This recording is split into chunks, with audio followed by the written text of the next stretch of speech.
Hoje eu trouxe algo muito especial para vocês. 3 relatos reais de caminhoneiros que viveram experiências que desafiam qualquer explicação lógica. Quem acompanha o canal sabe que eu sempre dou preferência para histórias que chegam até mim através de relatos diretos, pessoas que eu conheço, que eu confio.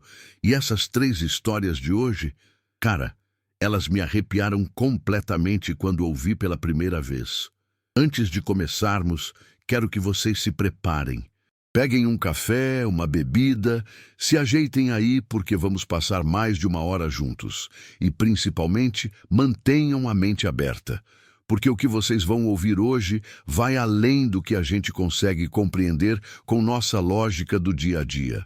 Ah, e como sempre peço, se vocês gostarem do conteúdo, deixem o like, se inscrevam no canal e ativem o sininho.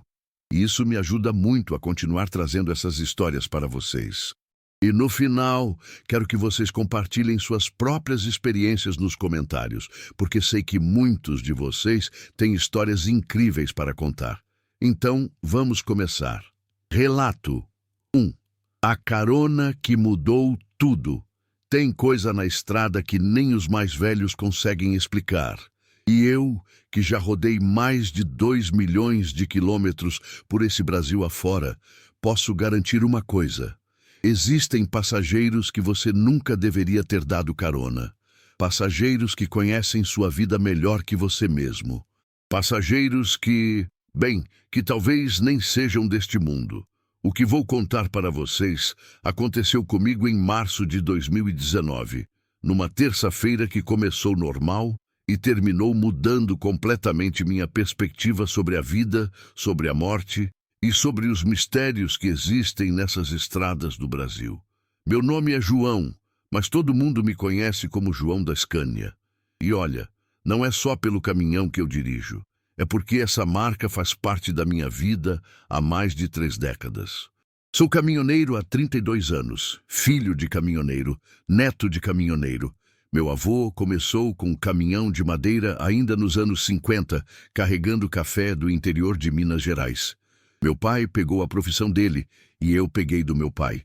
Comecei ainda moleque, com 16 anos, acompanhando meu pai nas viagens. Aprendi a dirigir numa estrada de terra em Patrocínio, interior de Minas, num caminhão Ford 1980 que meu pai tinha na época. Lembro como se fosse hoje. Era um F4000, azul, que fazia o trajeto Patrocínio-Santos carregando café. Aos 18 anos, tirei minha carteira e nunca mais parei. Já rodei por todos os estados do Brasil, já carreguei de tudo, desde café e soja até equipamentos industriais e cargas perigosas. Já vi tempestade que virava caminhão, já dirigi em neblina tão fechada que não dava para ver o capô, já passei por situações que testaram todos os meus limites físicos e psicológicos. Mas em todos esses anos, sempre fui um homem muito racional. Católico, sim, frequentador da igreja, mas sempre daquele tipo que precisa ver para crer. Quando os colegas contavam histórias de assombração nos postos, eu ouvia educadamente, mas lá no fundo pensava que era coisa de cansaço, de fadiga, de quem fica muito tempo na estrada. Até aquele dia de março. Era uma terça-feira. Dia 19 de março de 2019, data que ficou gravada na minha memória para sempre. Eu estava fazendo um frete de São José dos Campos para Resende, carregando geladeiras da marca Consul. Eram 42 unidades, todas lacradas, peso total da carga, 14.650 quilos. Nada demais, carga leve para minha Scania 124-420. Saí do centro de distribuição da Consul às 14h30 em ponto. Lembro que conferi o horário no celular quando o conferente liberou a carga. O dia estava meio nublado, aquelas nuvens cinzas típicas de fim de verão, prometendo chuva para o final da tarde. Temperatura estava em uns 26 graus, umidade alta, ar meio abafado. Meu caminhão estava em perfeitas condições. Tinha acabado de fazer a revisão dos 40 mil quilômetros na concessionária em São José. Óleo novo, filtros trocados, pneus calibrados, freios revisados. O tanque estava com 380 litros de diesel S10, mais que suficiente para a viagem. Eu sempre gosto de sair com o tanque cheio. É uma questão de segurança. A rota era a de sempre. Pegar a Dutra, descer a Serra das Araras e seguir direto para Resende. Pretendia chegar antes das 18 horas, para descarregar ainda no horário comercial e evitar o trânsito pesado do final do dia. Era uma viagem rotineira, que eu já tinha feito centenas de vezes. Liguei o rádio na Transamérica, peguei uma garrafa de água e um sanduíche que minha esposa Carmen tinha preparado. Pão caseiro com mortadela, queijo e tomate, do jeitinho que eu gosto.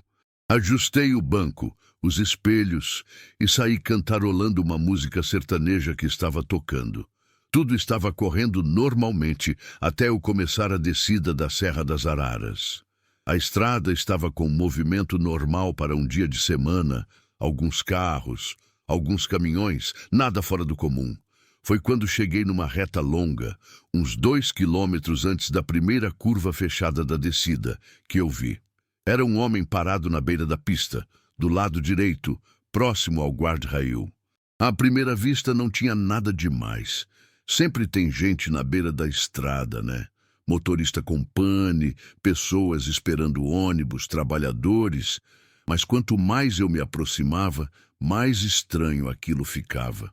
Primeiro, o homem estava vestido com um terno completo. Terno preto, camisa branca, gravata. Num dia de calor, numa terça-feira de tarde, no meio da serra. Quem usa terno numa situação dessas? Segundo, ele estava parado que nem uma estátua, completamente imóvel, olhando fixo para a estrada. Não mexia nenhum músculo. Quando passei por ele, devia estar a uns 60 km/h na descida, nossos olhos se encontraram através do retrovisor. Foi nesse momento que ele se moveu pela primeira vez. Levantou a mão direita devagar, muito devagar, pedindo carona. O gesto foi tão calculado, tão preciso, que me deu um arrepio. Continuei descendo, mas aquela imagem ficou martelando na minha cabeça. Olhei no retrovisor várias vezes, e o homem continuava lá, agora com a mão levantada, me acompanhando com o olhar até eu sumir de vista numa curva. Devo ter rodado uns 200 metros quando bateu aquela dúvida. Sabe como é, né? Lei não escrita da estrada. Caminhoneiro ajuda caminhoneiro, e quem precisa de ajuda também. Meu pai sempre me ensinou isso. João, na estrada a gente nunca sabe quando vai ser a gente que vai precisar de ajuda. Parei no primeiro acostamento seguro que encontrei, liguei o pisca-alerta e esperei. Uns 3 minutos depois, o homem apareceu caminhando pela beira da estrada. Caminhava devagar, sem pressa nenhuma, como se tivesse todo o tempo do mundo. Quando ele se aproximou da cabine, a primeira coisa que me chamou a atenção foi o estado da roupa dele. O terno estava impecável, sem um pingo de poeira, sem um amassado. Isso é impossível, gente. Qualquer pessoa que fica na beira da Dutra por 5 minutos fica coberta de poeira dos caminhões que passam. Mas ele estava limpo como se tivesse acabado de sair da lavanderia. "Boa tarde, amigo", ele disse com uma voz muito educada, bem articulada, daquelas pessoas que estudaram em colégio particular. "Poderia me dar uma carona até Resende? Tenho um compromisso importante lá." "Claro que sim, sobe aí", respondi destravando a porta. Ele subiu na cabine com uma agilidade impressionante para alguém de terno, se acomodou no banco do carona e fechou a porta. Foi aí que começaram as estranhezas de verdade. Primeiro, ele não fez nenhum ruído ao se acomodar. Vocês que dirigem sabem do que estou falando. Quando alguém senta num banco de couro, sempre faz aquele barulhinho característico. O couro estica, range um pouco. Com ele, silêncio total. Segundo, eu não senti o peso dele na cabine. O caminhão tem suspensão pneumática, é muito sensível ao peso. Quando alguém sobe na cabine, você sente a diferença na direção, no comportamento do veículo. Com ele, nada. Era como se eu estivesse sozinho. Terceiro, não sentia o calor corporal dele. Estava um dia quente, a cabine estava meio abafada, mas não sentia aquele calor que uma pessoa irradia quando está do seu lado. Voltamos para a estrada e seguimos em silêncio. Ele ficou olhando pela janela, observando a paisagem e eu tentando entender o que estava acontecendo. A sensação era muito estranha, como se eu estivesse dirigindo num sonho. Estávamos descendo uma curva fechada, próximo do quilômetro 47 da Dutra, quando ele se virou para mim e disse: João, você tem família? Gelei na hora. Eu não tinha falado meu nome para ele. Não tinha me apresentado. Não tinha nada escrito na cabine que identificasse meu nome. Como você sabe meu nome? Perguntei, sentindo um frio na barriga. Ele sorriu, e esse sorriso me arrepiou dos pés à cabeça. Não era um sorriso alegre nem maldoso. Era um sorriso, como posso explicar, conhecedor.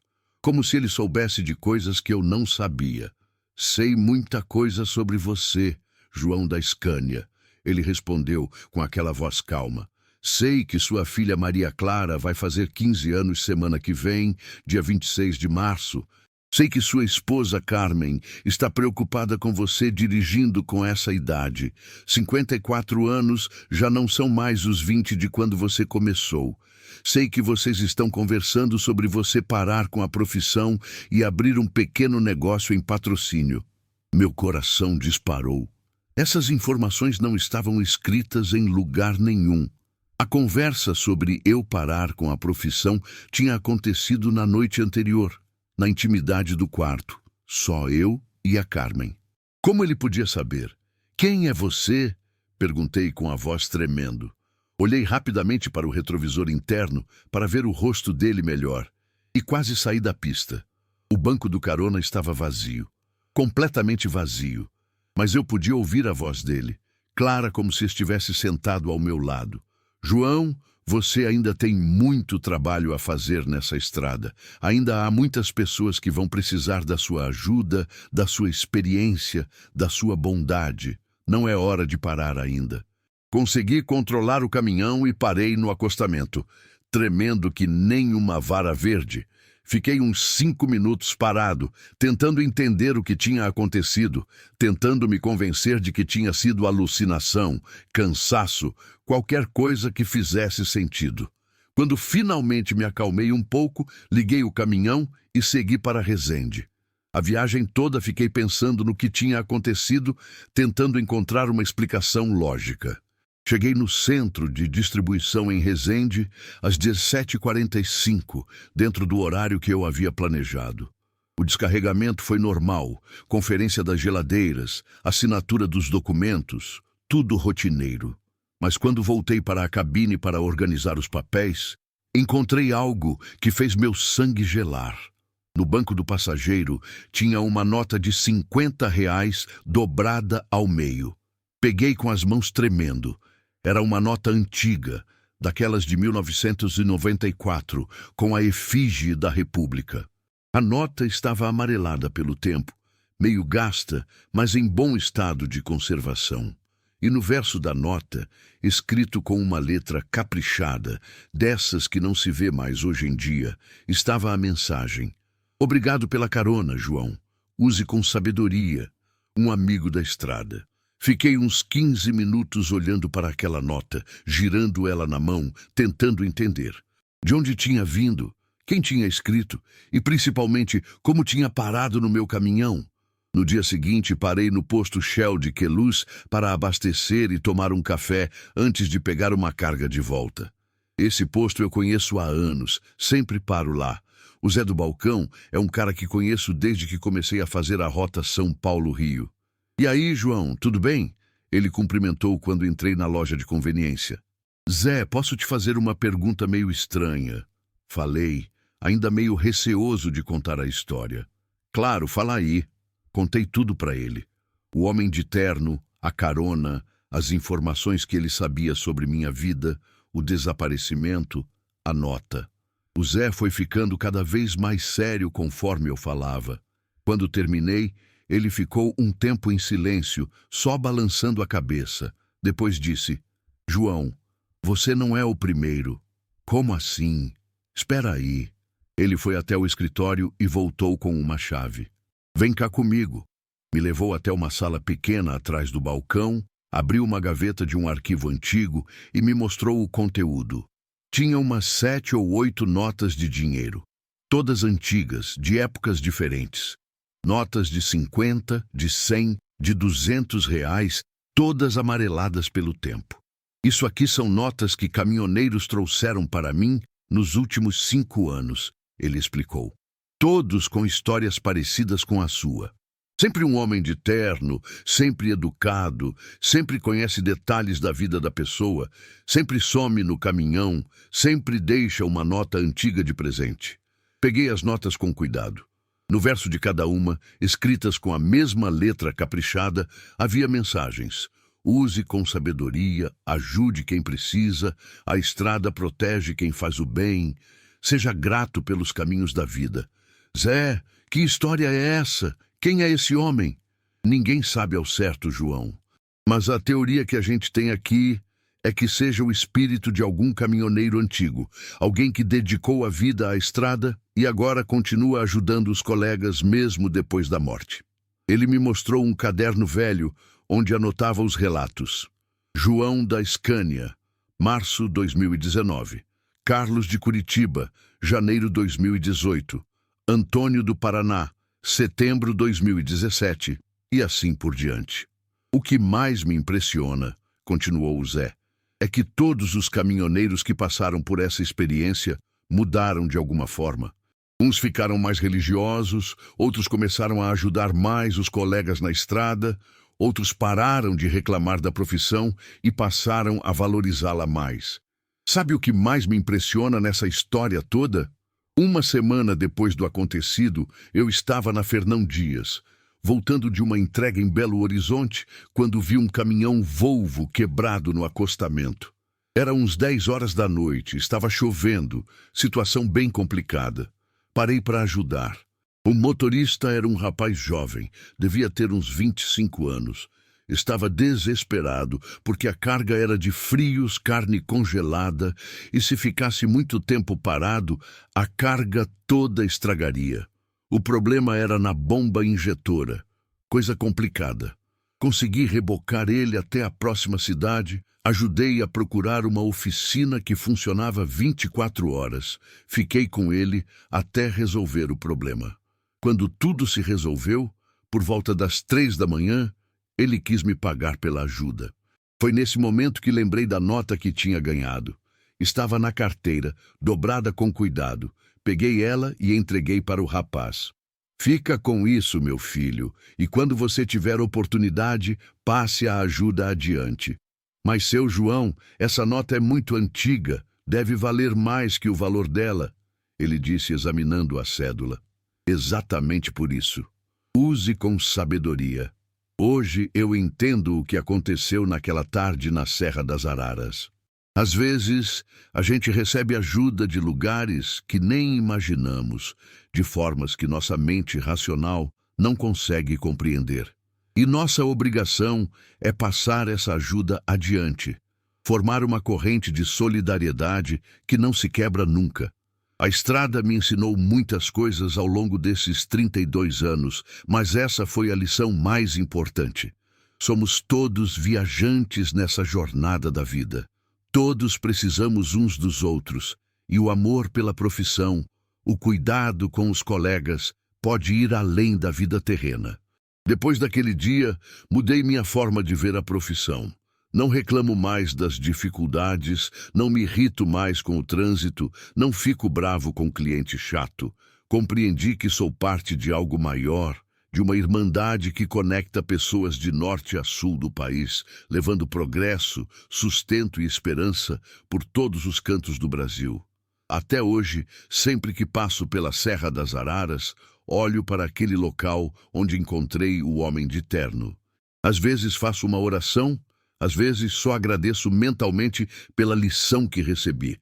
E vocês, já tiveram experiências assim na estrada? Já deram carona para alguém diferente? Já receberam ajuda de lugares inexplicáveis?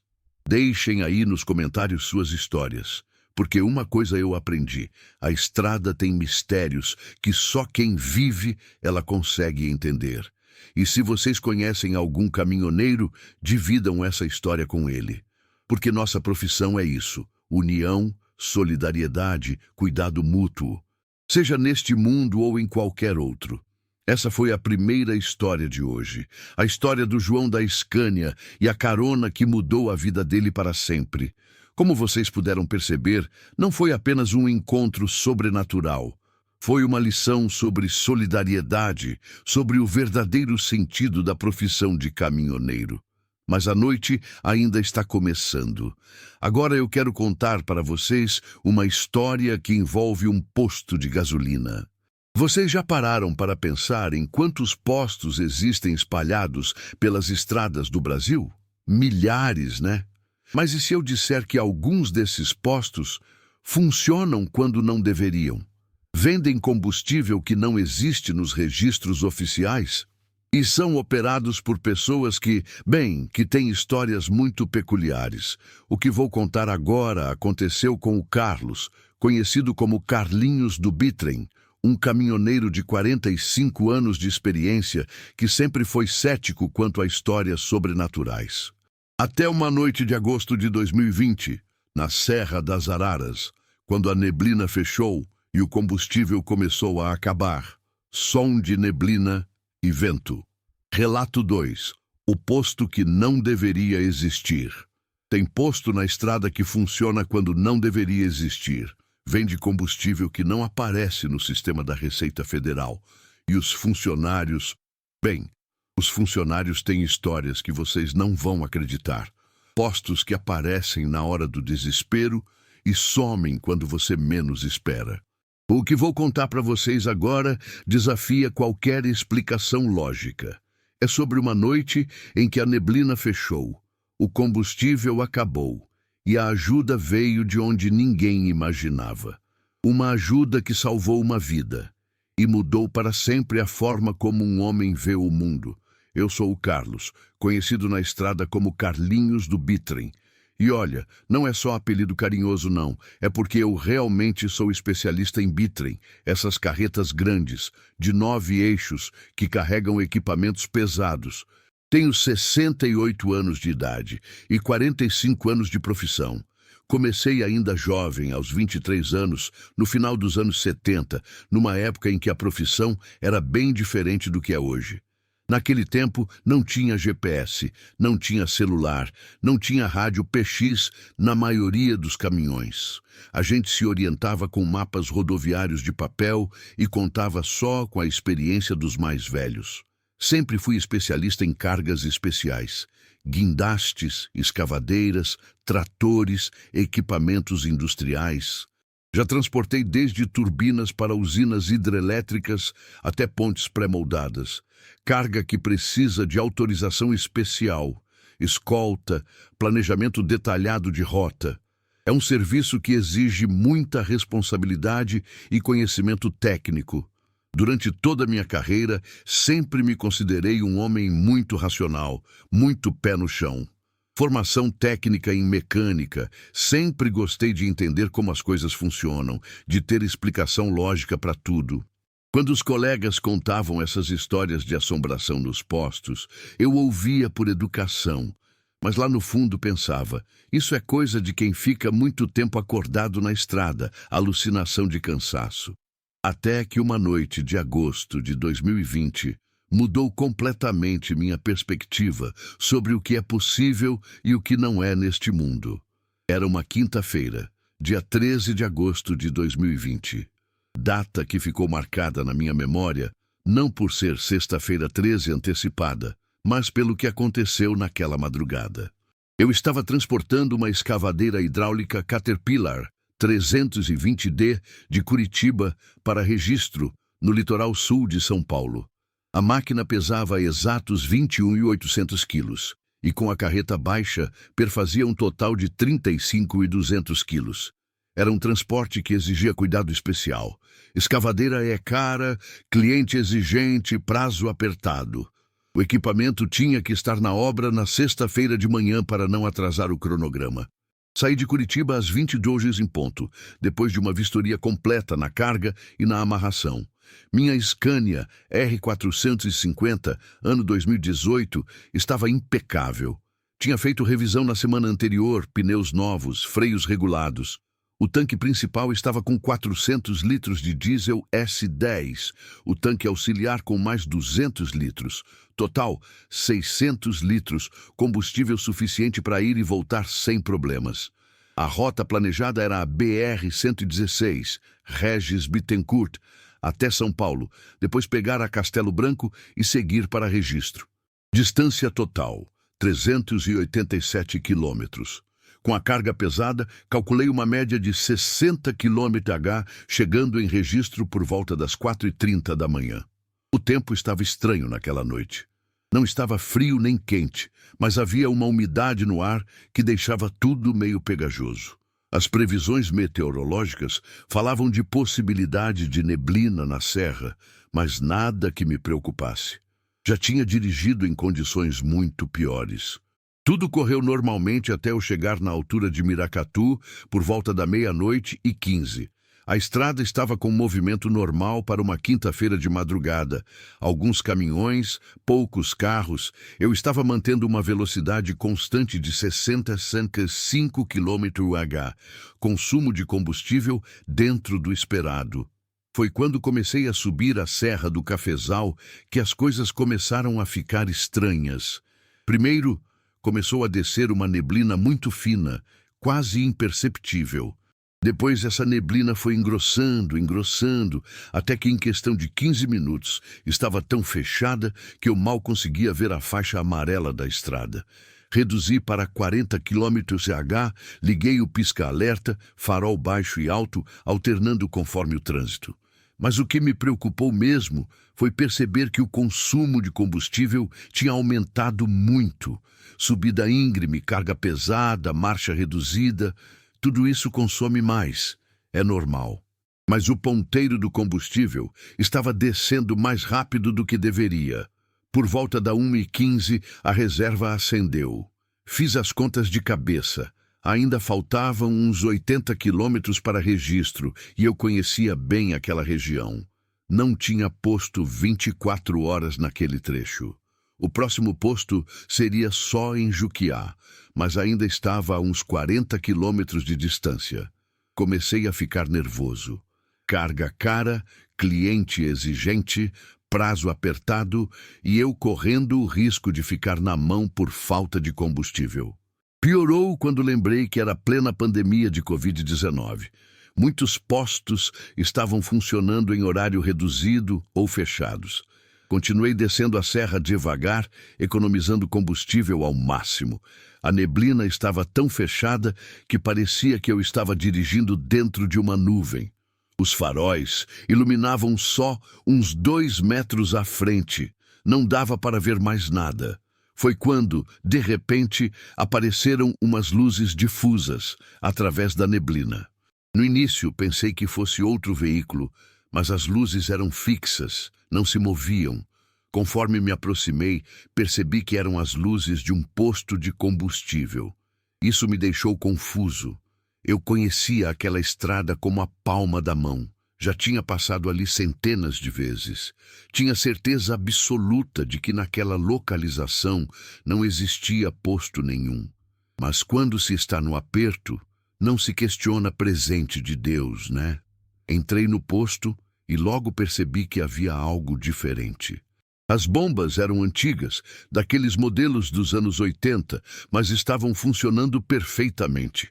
Bombas vermelhas da marca Wayne, com aqueles displays digitais grandes, meio amarelados pelo tempo. O posto estava bem iluminado, limpo, organizado, mas tinha um ar retrô, como se fosse uma viagem no tempo. O que mais me chamou a atenção foi o silêncio. A neblina estava tão fechada que não se ouvia nem o barulho da estrada. Era como se o posto fosse uma bolha isolada do resto do mundo. E outra coisa estranha, não sentia a umidade da neblina ali dentro. O ar estava seco, limpo, confortável. Um rapaz se aproximou da cabine. Devia ter uns 25 anos, moreno, cabelo bem cortado, uniformizado com uma camisa azul marinho com o nome do posto bordado. Alto Posto São Cristóvão. Ele estava sorrindo, muito educado, daquele jeito atencioso que não se vê mais nos postos hoje em dia. "Boa noite, seu Carlos." ele disse. Vai querer completar o tanque? Gelei na hora. Como ele sabia meu nome? Olhei rapidamente para a lateral da cabine. Tinha só o nome da transportadora, nada que identificasse meu nome. Vai encher sim, rapaz. Mas como você sabe meu nome? Ele sorriu ainda mais. Ah, seu Carlos, aqui a gente conhece todos os caminhoneiros que passam. O senhor já não é mais novidade por essas estradas. Meio sem jeito, desci da cabine para esticar as pernas e ir ao banheiro. A loja de conveniência estava aberta e funcionando normalmente. Tinha café quentinho numa garrafa térmica, sanduíches frescos na vitrine refrigerada, refrigerantes, água, tudo bem organizado e limpo. Mas não tinha nenhum cliente além de mim. O que me chamou mais atenção foi que, mesmo com toda aquela neblina lá fora, dentro do posto, o ar estava limpo, sem umidade. Era como se houvesse uma proteção invisível ao redor do local. Quando voltei do banheiro, o rapaz estava conversando com outros 2 funcionários. Um homem mais velho, de uns 50 anos, cabelos grisalhos, e uma senhora de aparência maternal, de uns 45 anos, que estava organizando os lanches na vitrine. O estranho é que os 3 tinham uma semelhança muito forte entre si, não fisicamente, mas no jeito de falar, de se comportar, como se fossem de uma mesma família muito unida. E todos me tratavam com aquela cortesia antiga, educada, que lembrava o atendimento dos postos de décadas atrás.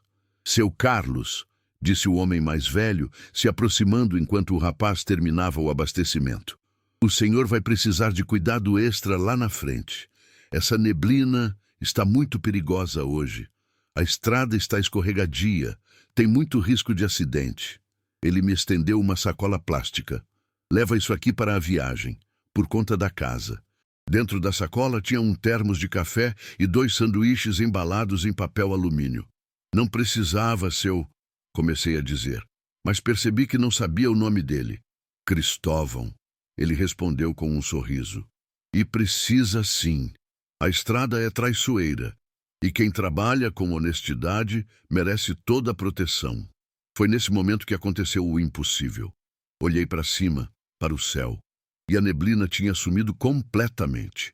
Não diminuído gradualmente, sumido de uma hora para outra, como se tivesse sido aspirada para cima. E quando olhei de volta para onde estavam os 3 funcionários, eles tinham desaparecido. Eu estava sozinho no posto. As bombas ainda estavam funcionando. As luzes acesas, a loja aberta, mas não havia ninguém. Foi como se eles tivessem se dissolvido no ar. Fiquei parado ali por uns 5 minutos, tentando entender o que estava acontecendo.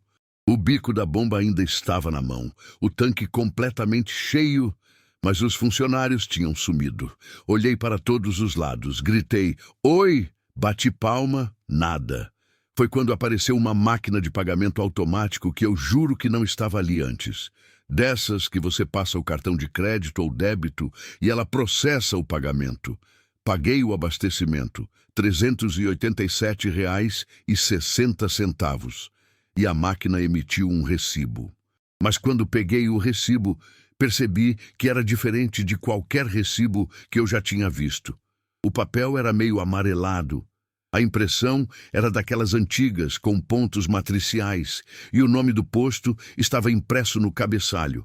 Alto Posto São Cristóvão, protetor dos viajantes. CNPJ 11.122 33 001 44.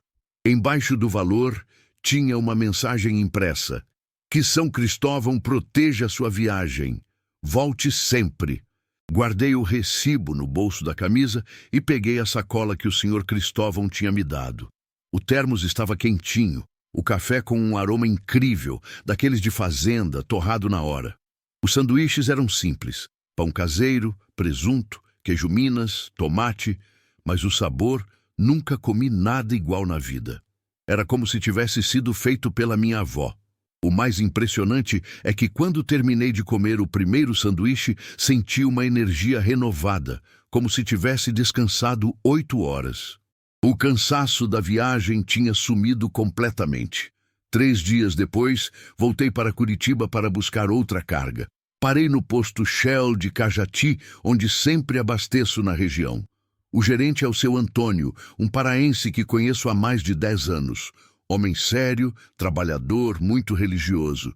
"E aí, Carlinhos, tudo certinho?" Ele cumprimentou quando entrei na loja.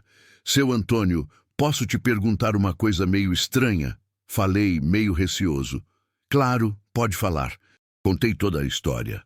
A neblina, o posto que apareceu do nada, os funcionários que sumiram, o recibo diferente. Enquanto eu falava, o seu Antônio foi ficando cada vez mais sério, balançando a cabeça como quem reconhece alguma coisa. Quando terminei, ele ficou um tempo em silêncio, depois disse: "Carlinhos, você foi abençoado, meu amigo." "Como assim?" "Vem cá comigo." Ele me levou até o escritório, abriu uma gaveta de arquivo antigo e me mostrou o conteúdo.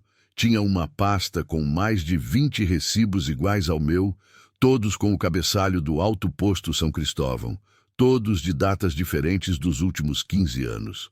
"Isso aqui são recibos que caminhoneiros trouxeram para mim ao longo dos anos", explicou. "Todos com histórias parecidas com a sua.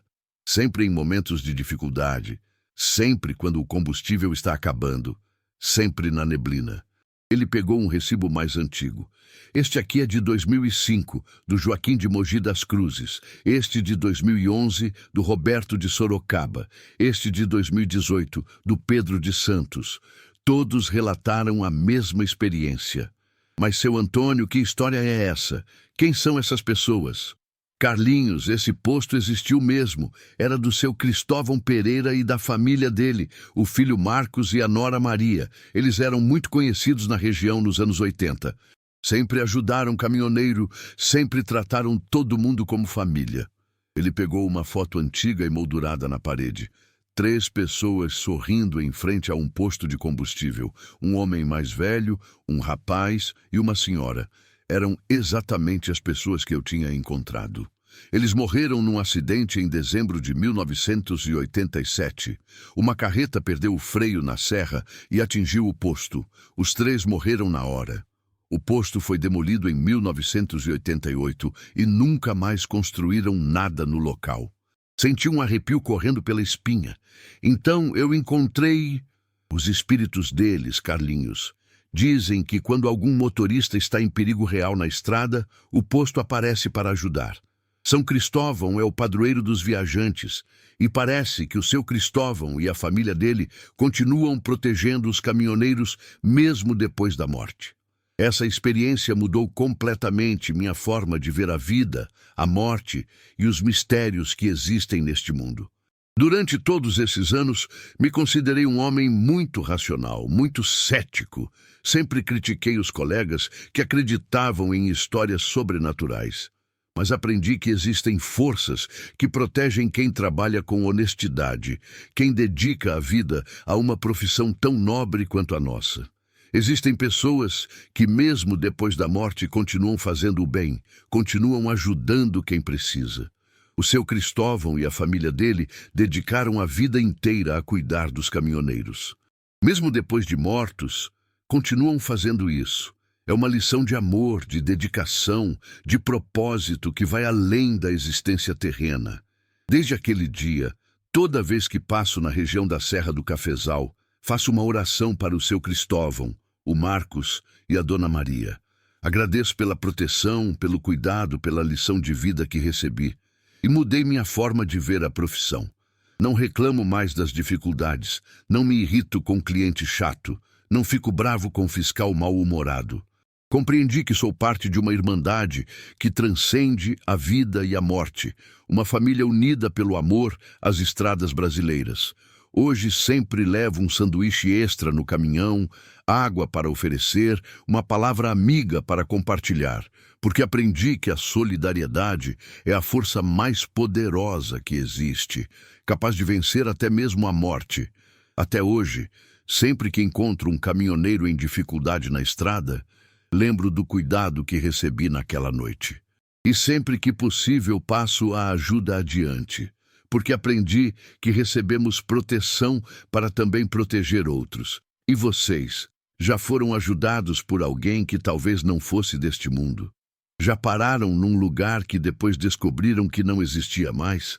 Já sentiram a presença de uma proteção inexplicável nas estradas? Deixem suas experiências aí nos comentários. Porque uma coisa eu tenho certeza: na estrada, nunca estamos sozinhos de verdade. Sempre tem alguém olhando por nós. Essa foi a segunda história da noite. A história do Carlinhos do Bitrem e o posto que não deveria existir. Como vocês puderam perceber, mais uma vez temos um relato que vai além do racional, que mostra como a solidariedade e o cuidado com o próximo podem transcender até mesmo a morte. Mas nossa jornada ainda não terminou. Agora quero contar para vocês uma história que envolve o rádio PX, esse companheiro inseparável de todo caminhoneiro. Vocês sabem como é importante o rádio na nossa profissão. É nossa rede de comunicação, nosso sistema de segurança, nossa forma de manter contato com os colegas. Mas e se eu disser que às vezes esse rádio capta mensagens que vêm de lugares inexplicáveis, vozes que sabem de coisas que ainda não aconteceram, avisos que podem salvar vidas, mas que vêm de pessoas que talvez não estejam mais entre nós? O que vou contar agora aconteceu com o Roberto, conhecido na estrada como Beto do 99, por causa do canal 9 do Rádio PX, que sempre foi seu canal preferido. Uma madrugada de setembro de 2018, na BR-163, quando uma voz misteriosa começou a orientar sua viagem de uma forma que desafia qualquer explicação. Relato 3. A mensagem no Rádio PX. Tem frequência no Rádio PX que você não deveria sintonizar depois da meia-noite. Tem vozes que falam coisas que ainda não aconteceram, que conhecem perigos antes deles se materializarem. E tem mensagens que podem salvar sua vida ou mudar ela para sempre. O que vou contar para vocês agora é sobre uma madrugada em que o rádio captou algo que não deveria existir. Uma conversa impossível, uma orientação vinda do além e uma descoberta que mudou completamente a forma como um homem vê a vida, a morte e os mistérios das estradas brasileiras. Meu nome é Roberto, mas na estrada todo mundo me conhece como Beto do 99. Esse apelido vem do canal 9 do Rádio PX, que sempre foi meu canal preferido desde que comecei na profissão. Tenho 52 anos de idade e 28 anos de estrada, especialista em transporte de cargas vivas, gado bovino, suíno, aves. Comecei ainda jovem, aos 24 anos, porque meu sonho sempre foi conhecer o Brasil de norte a sul. E conheci mesmo, de Roraima ao Rio Grande do Sul, do Acre ao Rio Grande do Norte, todo canto que tem estrada, eu já passei pelo menos uma vez. Já transportei desde bezerros recém-nascidos até touros reprodutores de meia tonelada. Sempre fui muito chegado ao Rádio PX. Para quem não conhece bem, o PX é nosso sistema de comunicação na estrada. É através dele que informamos sobre radares, condições da pista, acidentes, blitzes, animais na estrada. É nossa rede social, nosso sistema de segurança, nossa forma de manter contato com os colegas. O Canal 9 sempre foi especial para mim. Não sei explicar o porquê, mas desde o primeiro dia que liguei um rádio PX, me senti em casa no Canal 9. É lá que faço minhas principais comunicações, onde encontro os colegas, onde recebo e passo informações importantes. Durante todos esses anos, ouvi muita coisa estranha no rádio. Vozes distorcidas, interferências inexplicáveis, conversas que pareciam vir de muito longe. Sempre pensei que fosse problema técnico, propagação atmosférica, essas coisas que acontecem com ondas de rádio. Até uma madrugada de setembro de 2018, quando recebi uma mensagem que mudou minha vida para sempre. Era uma terça-feira, dia 18 de setembro de 2018. Data que ficou gravada na minha memória como se fosse ontem. Eu estava voltando de Mato Grosso para São Paulo. Caminhão vazio, depois de entregar uma carga de 280 bezerros desmamados numa fazenda em Rondonópolis. A entrega tinha corrido perfeitamente. Bezerros todos saudáveis, sem perda nenhuma durante o transporte. Fazendeiro satisfeito, pagamento em dia.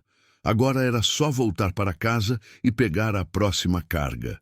Saí da fazenda às 23h30 e peguei direto a BR-163, a famosa Cuiabá-Campo Grande. O plano era rodar a madrugada toda e parar para descansar só em Três Lagoas, já na divisa com São Paulo. De lá, seguiria no outro dia para Araçatuba, onde moro com minha esposa e meus 2 filhos. Meu Volvo FH 460 estava rodando perfeitamente. Caminhão novinho na época, com apenas 80 mil quilômetros rodados, revisão em dia, pneus novos, mecânica impecável. O tanque estava com 420 litros de diesel S10, combustível suficiente para chegar até o destino sem problemas. A noite estava agradável, temperatura em torno dos 22 graus, céu estrelado, sem vento. Condições ideais para uma viagem tranquila.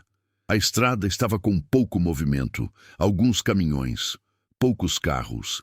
Trânsito fluindo normalmente para uma madrugada de terça-feira. Liguei o rádio no canal 9, como sempre faço, e comecei a viagem ouvindo as conversas dos colegas, as informações sobre a estrada, o movimento rotineiro de uma madrugada nas rodovias brasileiras. Tudo estava correndo normalmente até por volta da 00:40. Eu estava na altura do quilômetro 650 da BR-163, numa região de fazendas, quando comecei a perceber uma interferência estranha no rádio. No início, eram só aqueles ruídos característicos que às vezes acontecem quando você passa perto de uma torre de transmissão ou linha de alta tensão. Estática, chiados, a voz dos colegas ficando distorcida. Mudei para o canal 19, depois para o 27, depois para o 40, mas a interferência continuava. Voltei para o canal 9 e a estática tinha diminuído, mas ainda estava presente. Foi quando ouvi uma voz que não reconheci, mas que falava com a clareza e autoridade de alguém muito experiente. Base para o Beto do 99, base para o Beto do 99, favor responder. A voz era de um homem mais velho, bem articulada, sem sotaque regional definido, falando com aquela educação formal que não se ouve mais hoje em dia. Mas o que me chamou a atenção foi ele usar a palavra base. Geralmente os caminhoneiros se identificam pelo apelido, pela placa do caminhão, pelo nome da transportadora. Base é termo mais técnico, mais profissional. Respondi seguindo o protocolo. Beto do 99 ouvindo base. Qual sua localização e identificação? A voz respondeu imediatamente, sem estática, clara como se a pessoa estivesse do meu lado. Roberto, preciso que você preste muita atenção no que vou falar. Na altura do quilômetro 847, você vai encontrar um obstáculo na pista. Uma vaca zebu que escapou de uma cerca rompida. Ela vai aparecer numa curva à direita, aproximadamente daqui a 40 minutos. Fiquei completamente confuso. Primeiro, como ele sabia meu nome verdadeiro? No rádio, eu sempre me identifico como Beto do 99. Nunca digo meu nome de batismo. Segundo, como podia saber de um animal que ainda não tinha aparecido na pista? E terceiro, como sabia a localização exata? Base, como o senhor sabe meu nome? E como pode saber de um animal que ainda não está na estrada? Perguntei, já sentindo um frio na barriga. Silêncio total. Tentei chamar novamente. Beto do 99 para a base. Favor responder. Nada. Mudei de canal, voltei para o 9, tentei em outras frequências. Nada. Fiquei na dúvida se deveria levar aquilo a sério. Podia ser trote, podia ser alguém que me conhecia fazendo uma brincadeira de mau gosto. Mas alguma coisa dentro de mim dizia para prestar atenção no aviso. Peguei um papel e anotei KM 847, curva à direita, vaca zebu, 40 minutos. Por precaução, Reduzi a velocidade de 90 km/h para 70 km/h e mantive a tensão redobrada na estrada. Uns 15 minutos depois, a voz voltou. Roberto, você fez bem em reduzir a velocidade, mas vai precisar de mais cuidado ainda. O animal está agitado, vai aparecer correndo. Freie suavemente, não faça movimentos bruscos. Dessa vez eu tinha certeza. Não era brincadeira. Havia uma seriedade, uma preocupação genuína naquela voz que não podia ser fingida. Exatamente 37 minutos após o primeiro aviso, conferi no relógio do painel. No quilômetro 847, numa curva fechada à direita, uma vaca zebu de grande porte apareceu correndo no meio da pista. Se eu estivesse na velocidade normal, 90 km/h, teria sido um acidente gravíssimo. Mas como tinha reduzido para 70 km/h e estava com a tensão máxima, consegui frear suavemente e desviar sem problemas. A vaca continuou correndo para o lado esquerdo e desapareceu na vegetação. Parei no acostamento, coração disparado, mãos tremendo. Peguei o rádio e chamei. Beto do 99 para a base. Base salvou minha vida. Como o senhor conseguiu saber? A mesma voz respondeu, agora com um tom quase paternal. Roberto, alguns de nós continuamos nas frequências para ajudar os colegas. Você ainda vai precisar parar no quilômetro 792. Tem um colega precisando de ajuda urgente. Base, o senhor está onde exatamente? Quero agradecer pessoalmente. Roberto, isso não é possível agora. Mas você entenderá tudo quando chegar no quilômetro 792. Vá com Deus, meu filho. Silêncio total. Mexi no rádio, mudei de canal várias vezes, voltei para o 9. Nada. Como se a base nunca tivesse existido. Segui viagem ainda meio abalado, tentando entender o que estava acontecendo. Quando cheguei no quilômetro 792, exatamente onde a base tinha falado, encontrei um Scania R440 parado no acostamento com pisca-alerta ligado. Desci da cabine e me aproximei. O motorista estava na lateral do caminhão, meio desesperado, mexendo no celular. Era o Toninho da Bahia, um colega que conheço há anos, especialista em transporte de grãos. Toninho, que sorte te encontrar aqui. Que aconteceu? Falei quando me aproximei. Ele me olhou com uma expressão de alívio e espanto. Sorte nada, Beto. Você disse que ia passar aqui e ia me ajudar. Disse quando? Há uns 20 minutos no canal 9. Você falou que estava vindo pela 163 e que passaria no quilômetro 792 para me ajudar com o problema do caminhão. Senti o sangue gelar. Eu não tinha falado com o Toninho no rádio. Não sabia nem que ele estava ali. Toninho, eu não falei contigo no rádio. Como não? Oh, eu gravei a conversa. Ele me mostrou um gravador digital que sempre levava no painel para registrar conversas importantes do rádio. Quer ouvir? Apertou o play e quase caí para trás. Era minha voz, igualzinha à minha, conversando com ele, marcando o encontro no quilômetro 792, prometendo ajuda com o problema mecânico. Mas eu nunca tinha feito aquela chamada. Ajudei o Toninho com o problema. Era uma mangueira do sistema de arrefecimento que tinha estourado, coisa simples de resolver. Consegui reparar provisoriamente com fita isolante e ele conseguiu chegar até 3 Lagoas para fazer o reparo definitivo. No outro dia, parei no posto São Luís, em 3 Lagoas, para descansar e abastecer. Conversei com o Careca, um caminhoneiro aposentado que virou frentista e conhece todo mundo da estrada. Homem de confiança, muito respeitado pelos colegas. Careca, posso te contar uma coisa estranha que aconteceu comigo ontem? Falei enquanto tomava um café na lanchonete. Claro, Beto, fala aí. Contei toda a história. A voz misteriosa no rádio, o aviso sobre a vaca, a orientação para ajudar o Toninho, a gravação com minha própria voz, falando coisas que eu nunca tinha dito. O Careca foi ficando cada vez mais sério conforme eu falava. Quando terminei, ele balançou a cabeça e disse: Beto, você conheceu o fantasma do Canal 9. Como assim?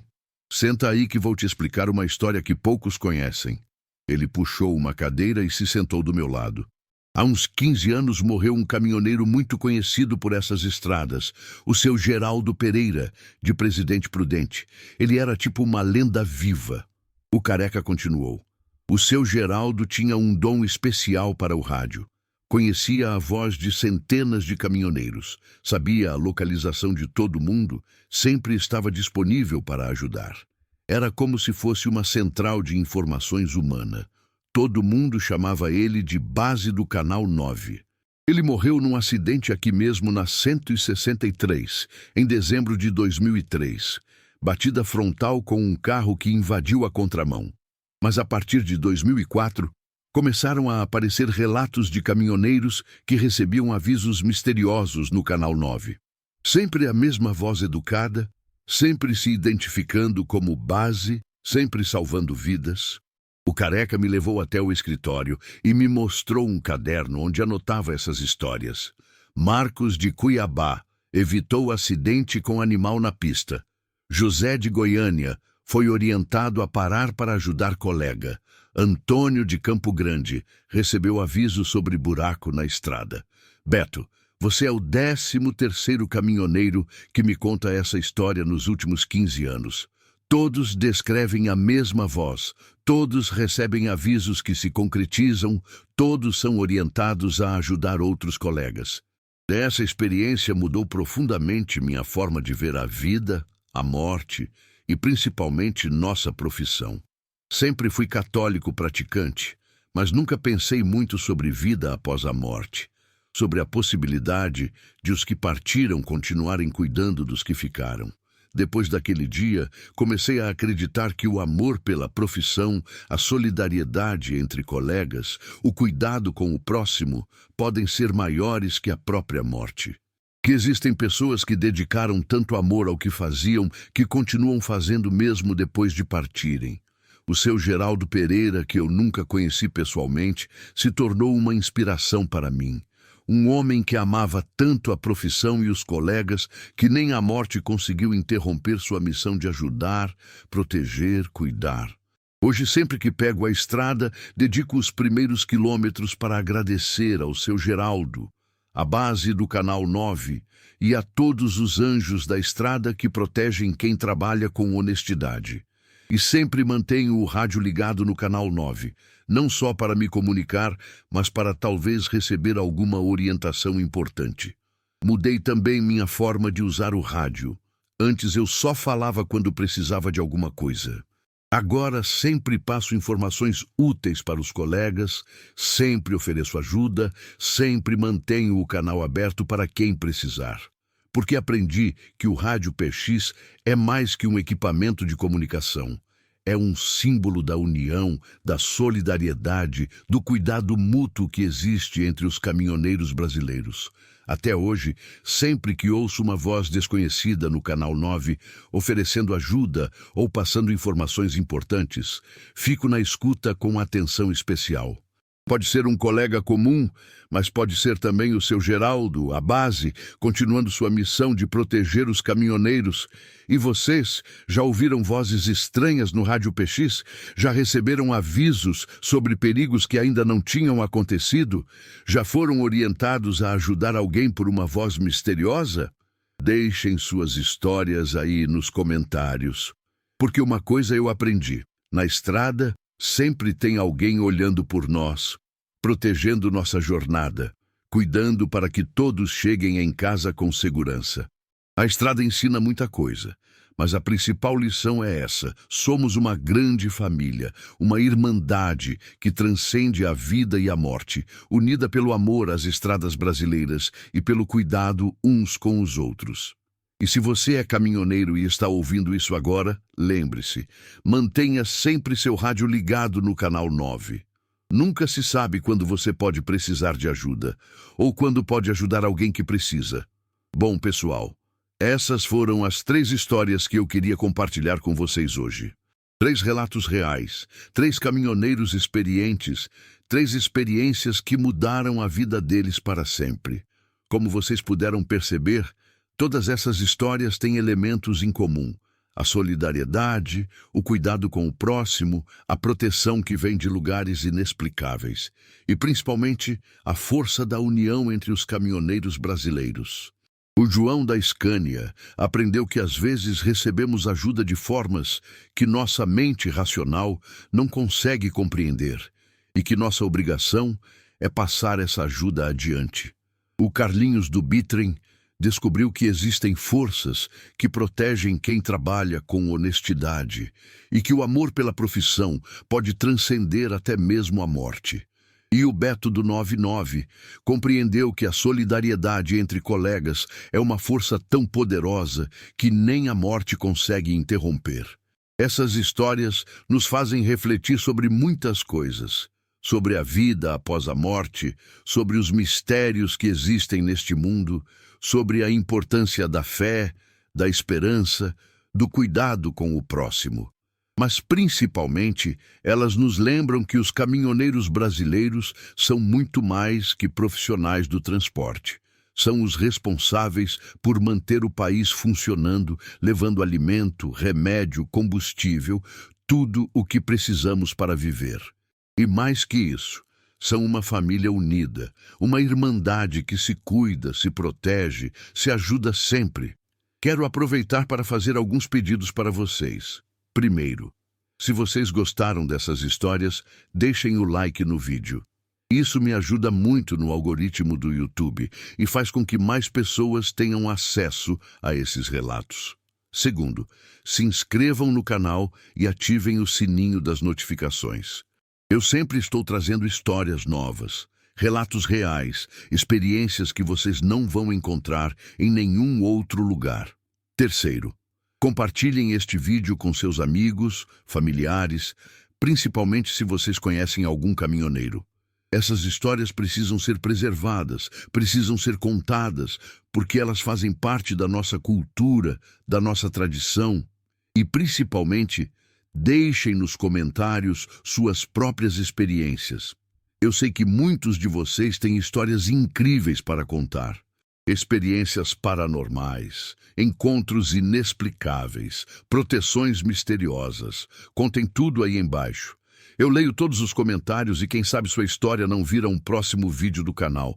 Se você é caminhoneiro e está assistindo isso, quero que saiba. Você faz parte de uma profissão nobre, essencial, que merece todo o respeito e reconhecimento. E se algum dia você passar por uma experiência como essas que contamos hoje, não tenha medo de compartilhar. O mundo precisa saber que existem mistérios na estrada que vão muito além do que conseguimos explicar. Para quem não é da profissão, mas teve a paciência de acompanhar essas histórias até o final, espero que tenham ganhado um novo respeito pelos caminhoneiros. Na próxima vez que vocês estiverem numa estrada e virem um caminhão, lembrem-se, ali dentro vai um guerreiro, alguém que enfrenta todos os tipos de desafio para levar o Brasil nas costas. Antes de terminar, quero deixar uma reflexão.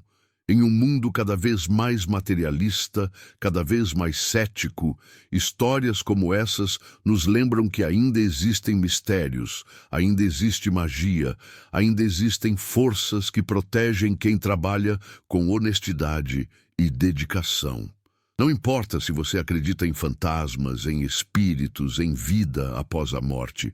O que importa é acreditar na força do bem, na importância da solidariedade, no poder da união entre as pessoas. Os caminhoneiros brasileiros são o exemplo vivo disso. Nas estradas deste país continental, eles se cuidam, se protegem, se ajudam como uma grande família. E talvez, só talvez, alguns deles continuem fazendo isso mesmo depois de partirem desta vida. Pausa reflexiva. Bom, pessoal, por hoje é isso. Espero que tenham gostado dessas 3 histórias, tanto quanto eu gostei de compartilhá-las com vocês. Não esqueçam, like, inscreva-se, ative o sininho e principalmente compartilhem suas experiências nos comentários. Na próxima semana, teremos mais histórias reais, mais mistérios da estrada, mais relatos que vão arrepiar vocês da cabeça aos pés. Até a próxima, e que Deus proteja todos os caminhoneiros e viajantes das estradas brasileiras.